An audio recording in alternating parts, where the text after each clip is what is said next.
Miyari abatoma, hola a todos, hello everyone. Tairile rahikotea Niaku'no, tatrahaba Taíno boricua y kurkuhua kena tequina, Taíno hebiyono towaria boriken. My name is Rahikotea Niaku'no. I am a Taíno Boricua artist and educator. My Taíno ancestors are from Boriken, and I am the founder and director of Guru Taíno Tequirouo, which is a grassroots initiative that promotes and celebrates Taíno language and culture through presentations, workshops, gathering classes, and many different kinds of events. For our first annual Taíno Youth and Elders Day, we have brought together a group of Taíno youth and a Taíno elder to be in conversation with one another. You'll see Javier, Micky, Rosita, and Luna in conversation with Akutu Irka Mateo from Sacred Taíno Healing. We hope you enjoy their conversation. Miyari, greetings, Daluku to everyone, Dairile Irka Mateo. I am Irka Mateo, and I'm an Akutu, a grandmother who is a wisdom keeper, and who is also doing work to support the healing of our Taino people. My ancestors are from Quisqueya, Haiti, today's Dominican Republic and Haiti. Yari, my name is Javier Alicea. My family is from Boiqueng, and I'm an artist in the community, an artisan. I focus on a lot of like craftsmanship and working with my hands and stuff like that. So, Dairile Micky Batay, da Taíno Hebeyono Dowaria Aiti Kisikea Kena Cubao. So my name is Micky Batay. My Taíno ancestors come from Haiti and the Dominican Republic, and I work in marine conservation, and I'm an aspiring knowledge keeper working to heal some of the problems our islands and seas are facing. Miyari, Dairile Rosa, Taíno Hebeyono Dowaria Borinquen, la traja Taíno Boricua, and Dakebia Alulenapi Hokin, or you can say New York City. And then I'm just a Taíno artivist. I am based in New York City. I have done different things, organizing and around different matters that have to do with climate change. And I'm currently organizing with a collective called the Body Collective and understanding how I can help and be of help in the diaspora, connecting the world of Borinquen and New York. Miyari, the Erile Luna. I am an artist and poet. I'm based in Seattle, Washington. I'm Puerto Rican and Portuguese. I write poetry and I make art digitally, and I use a lot of different other mediums and stuff. So Luna, you can start with your question. Okay, cool. My question was just like, as an elder, from what you know now, what would you do and what would you change? And what is some advice you have for us? For the work that I did in Quisqueya, which is I started preserving, documenting the ceremonial music in Quisqueya countryside. And this ceremonial music comes from a syncretic religion that we have that is called Las 21 Divisiones, which is a mix of African Catholicism and Taíno spirituality. So the Taíno spirituality has a life for itself and keeps separating from the other influences in the altars, for example. And it is called sweet water, agua dulce. So what I mostly did was to learn about these ceremonies, how to conduct these ceremonies, how these ceremonies were conducted, and the music that were played in the different regions of the Dominican Republic. So if of everything that I did for those decades there doing that, I would have gone deeper into the African spirituality, and I would have become a 21 Division priestess.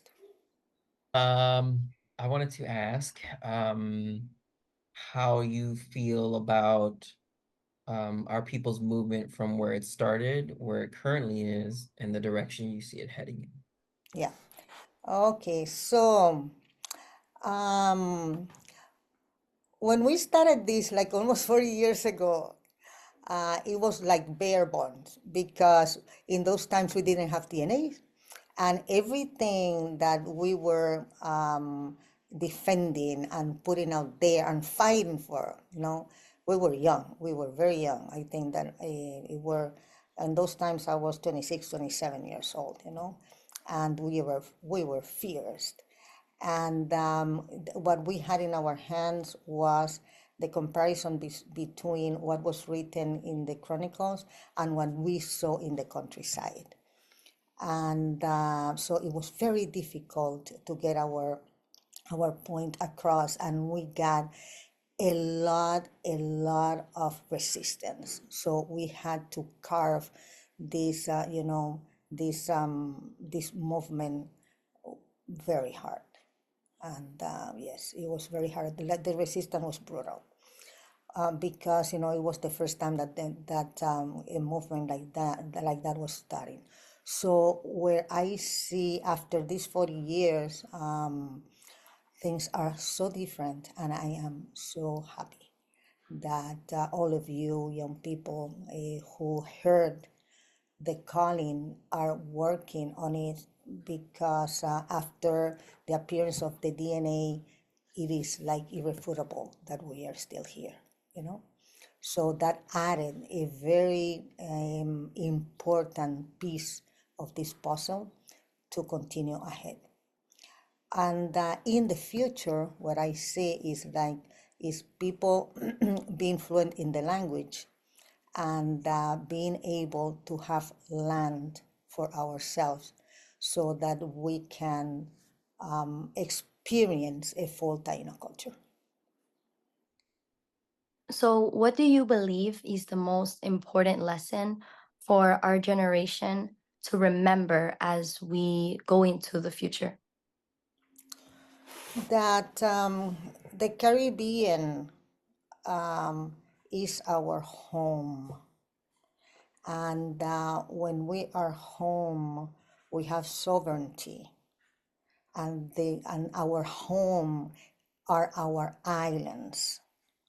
So we were the first people there, and that is our home, and we need to be sovereign of what happens there, and be included in the big conversations, and get in projects and do projects to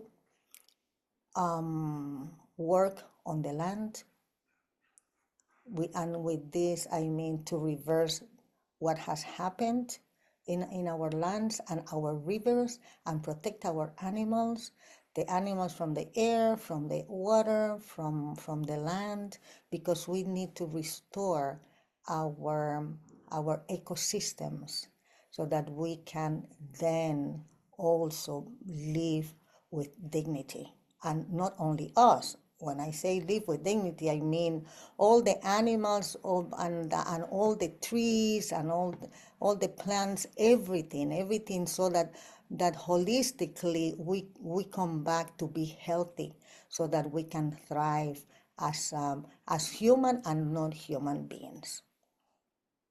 So Akutu, we live in a world that's really benefited a lot from your work in community already. Your work in language and traditional revitalization has brought a lot of recognition for our own people, recognizing ourselves, but also like the world stage, recognizing us for who we are.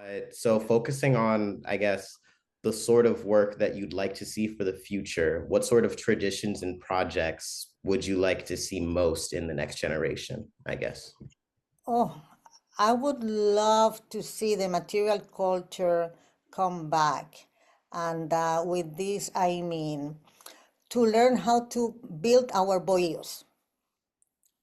And you know, with the bohíos, there are different parts, right? Well, they are all dirt, you know, there is dirt, there is no floors, but the techniques on how to build the walls and the amazing Amazonian technique of the roof that we have, that is a beauty. And there is still people who do that. In Quisqueya, there are people who are specialized in doing that. So that we can build in, you know, because then we were talking about the future, when we have the land or when we have the lands, we can build these bohíos and this caney, no, in the traditional way. So we need to learn from the people before they go. And so that we need to learn how to weave the palm leaf tree to do our macutos and all the things. We need to know how to weave our hamacas and how to do our ceramics, the utilitarian to cook with them, and the ceremonial to do our ceremonies. So we need to go back to learn how to work with the cotton. There in the DR, there are still people like that are still alive that they use the uso. You know, so what we need is to learn all these basic skills to be able to reconstruct a real Taíno Yucayeque. Then with what we were talking about the language, so having the language, also how to do our clothing in the traditional way, how to use the pigments in the ceramics to paint them.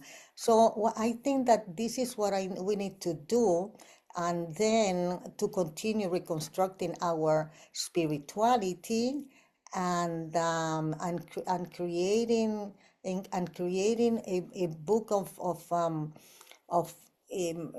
how you say that, reglamentos, how do you call that, you know, so that we can live in community, you know, so that everybody can respect that, and we can go back to live in community and not as individuals, because this is not the way forward. The way is collaboration and live in community. I am not saying that you're going to have land and go away from the world and live in community. You can live in community in your own houses too, you know, and well, but to think about the community, to think about, you know, the people, what we want, who we are, where we are going to, and not just to think about yourself and what you are doing and put a spotlight on you. We need to start, you know, taking that out of our mind, because these are patriarchy,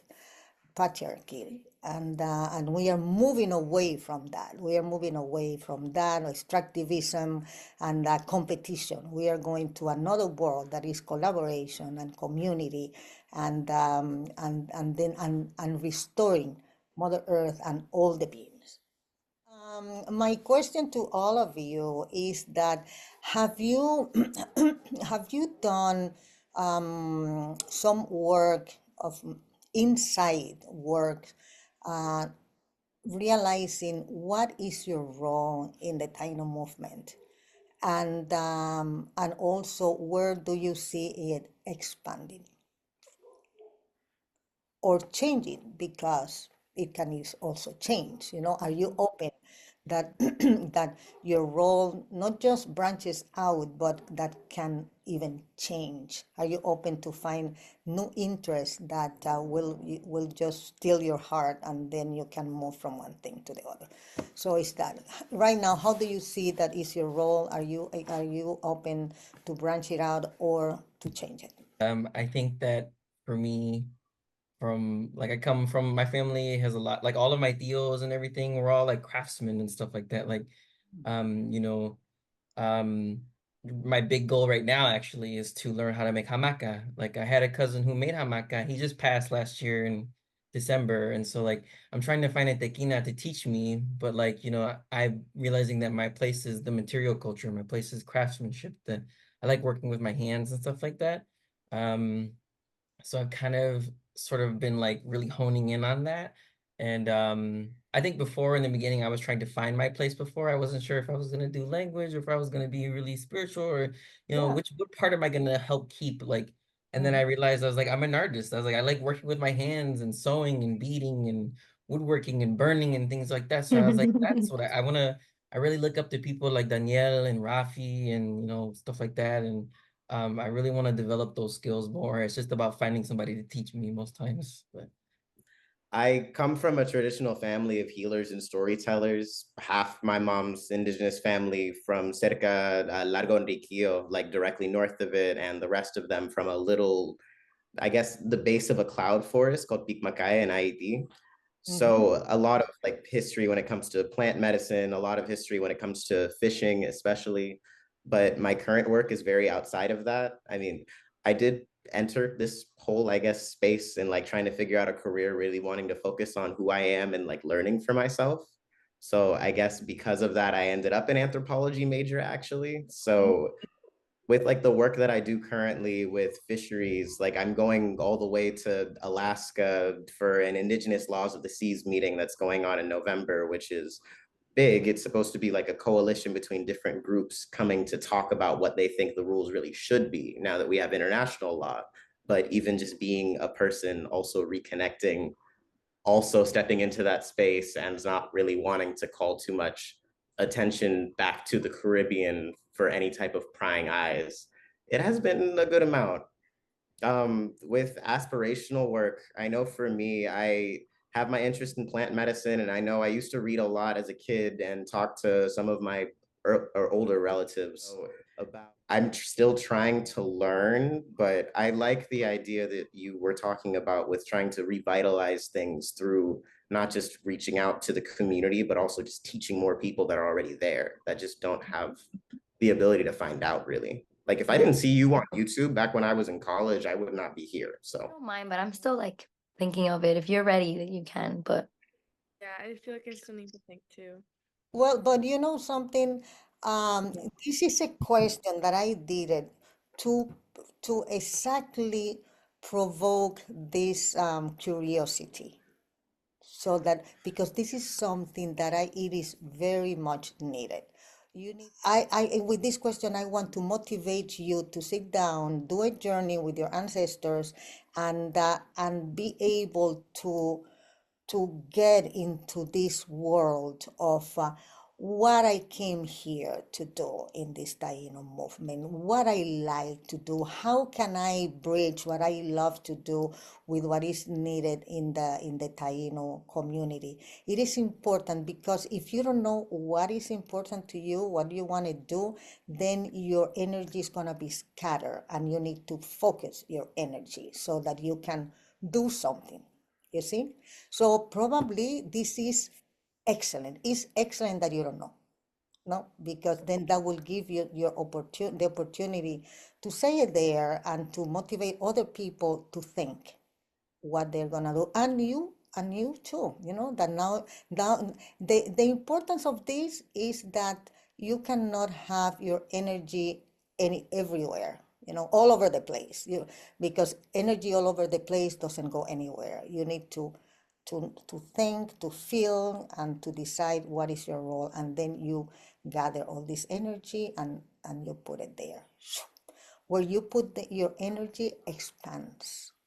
Figure out what I said before, what talent do you have and how you can put them to service. But feel good that you are at the beginning of this process, because it's normal, because everybody goes through it. And now you are there.